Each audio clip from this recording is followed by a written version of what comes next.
फ्रांसीसी क्रांति, ये नाम सुनते ही दिमाग में बड़ी बड़ी लड़ाइयों, बदलाव और उथल-पुथल की तस्वीरें घूमने लगती हैं। पर सवाल ये है कि आखिर ये सब शुरू कैसे हुआ? तो चलिए अगले कुछ मिनटों में इस पूरी कहानी को परत दर परत खोलते हैं। अगर इस पूरी क्रांति को एक लाइन में समझना हो ना, तो बस एक ऐसे प्रेशर कुकर के बारे में सोचिए जिसका वाल्व जाम हो गया हो। अंदर सालों का सामाजिक गुस्सा और आर्थिक तंगी का प्रेशर लगातार बढ़ता ही जा रहा था। तो जाहिर है एक ना एक दिन तो इसे फटना ही था। तो सवाल ये है कि ये बारूद का ढेर तैयार कैसे हुआ? इसके लिए हमें चलना होगा 18वीं सदी के उस फ्रांस में, जो अंदर ही अंदर गुस्से से उबल रहा था और बस टूटने की कगार पर ही था। तो फ्रांस का समाज कैसा था? देखिए, ये बहुत दिलचस्प है। पूरा समाज 3 हिस्सों में बटा था, जिन्हें एस्टेट्स कहते थे। पहले एस्टेट में पादरी, दूसरे में ऊंचे खानदान के अमीर लोग, और ये दोनों मिलकर आबादी का सिर्फ 2% थे। बाकी के 98% लोग थे तीसरे एस्टेट में। इसमें अमीर वकीलों से लेकर गरीब किसान तक सब आते थे। और ये जो असंतुलन था ना, वो साफ दिखता था। एक तरफ वो 2% लोग थे जिन्हें कोई टैक्स नहीं देना था, सारी राजनीतिक ताकत उनके हाथ में थी और देश की ज्यादातर जमीन भी उन्हीं की थी। और वहीं दूसरी तरफ सारा का सारा बोझ उन 98% लोगों पर था जो सारे टैक्स भी देते थे और जिनके पास कोई ताकत भी नहीं थी। अब सिर्फ समाज ही नहीं बटा था, देश का खजाना भी खाली हो रहा था। पहले के महंगे युद्ध और फिर अमेरिकी क्रांति में मदद, इन सब ने खजाने पर बहुत बोझ डाला। ऊपर से रानी मैरी एंटोनेट के शाही खर्चे इतने ज्यादा थे कि मजाक मजाक में लोगों ने उनका नाम ही मैडम घाटा रख दिया था। और इन सब के बीच फसलें भी खराब हो गईं, जिससे भूखमरी फैलने लगी थी। तो अब वो घड़ी आ गई थी जब ये प्रेशर कुकर फटने वाला था। चलिए देखते हैं कि कैसे एक छोटा सा विरोध एक बड़े विद्रोह में बदल गया और फिर एक गणतंत्र का जन्म हुआ। और फिर आया साल 1789 और चीजें इतनी तेजी से बदली कि यकीन करना मुश्किल हो जाए। 5 मई को 1700 साल बाद फ्रांस की संसद की बैठक हुई। 20 जून को तीसरी एस्टेट ने टेनिस कोर्ट में शपथ ली कि वो झुकेंगे नहीं। 14 जुलाई को पेरिस की गुस्साई भीड़ ने बैस्टिल जेल पर ही धावा बोल दिया। और 26 अगस्त को मनुष्य के अधिकारों का घोषणा पत्र जारी किया गया। मतलब सब कुछ ही महीनों में हो गया। इस घोषणा पत्र की बस एक लाइन, सिर्फ एक लाइन ही अपने आप में एक पूरी क्रांति थी। इंसान आज़ाद पैदा होता है और उसके अधिकार हमेशा बराबर रहते हैं। इस एक सोच ने सदियों पुरानी राजशाही की पूरी बुनियाद ही हिलाकर रख दी। लेकिन राजा को ये सब मंजूर कहाँ था?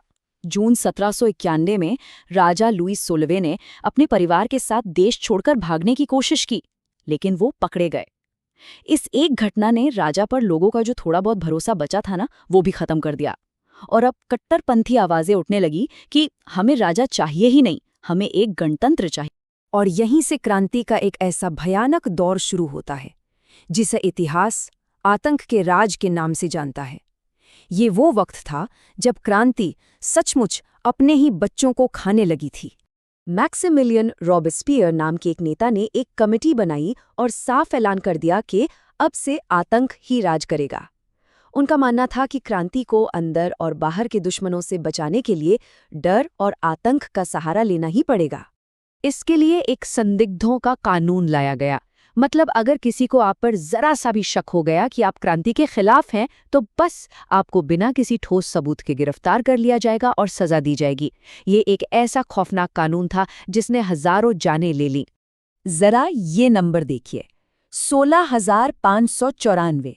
ये सिर्फ एक नंबर नहीं है, ये 16,594 जिंदगियां थीं जिन्हें आधिकारिक तौर पर गिलोटिन से मौत के घाट उतार दिया गया। और ये तो सिर्फ सरकारी आंकड़ा है, असल संख्या तो शायद कहीं ज्यादा थी। ये उस दौर की भयावहता को दिखाता है। और फिर वो दिन आया जिसने वापसी के सारे रास्ते बंद कर दिए। 21 जनवरी 1793 को देशद्रोह के आरोप में फ्रांस के ही राजा लुईस 16वें को गिलोटीन पर चढ़ा दिया गया। इस एक घटना ने पूरे यूरोप में सनसनी फैला दी। इतने खून खराबे के बाद पूरा फ्रांस अब थक चुका था। लोग आतंक से तंग आ चुके थे और बस शांति चाहते थे।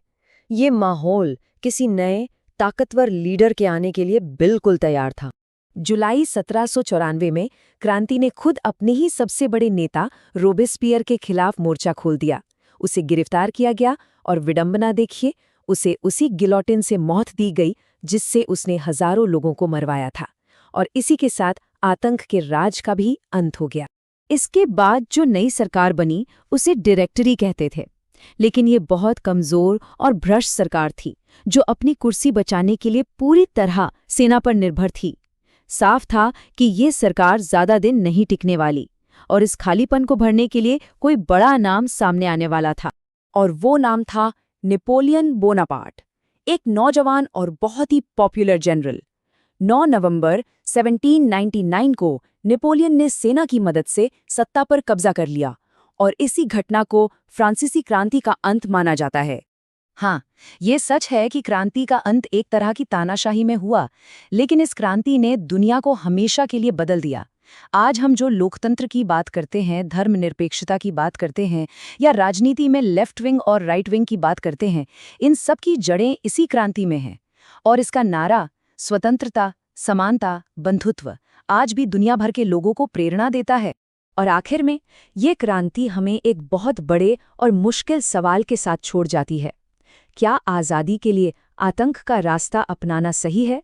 क्या आज़ादी की कीमत इतनी बड़ी हो सकती है? ये सवाल हमें आज भी सोचने पर मजबूर करता है।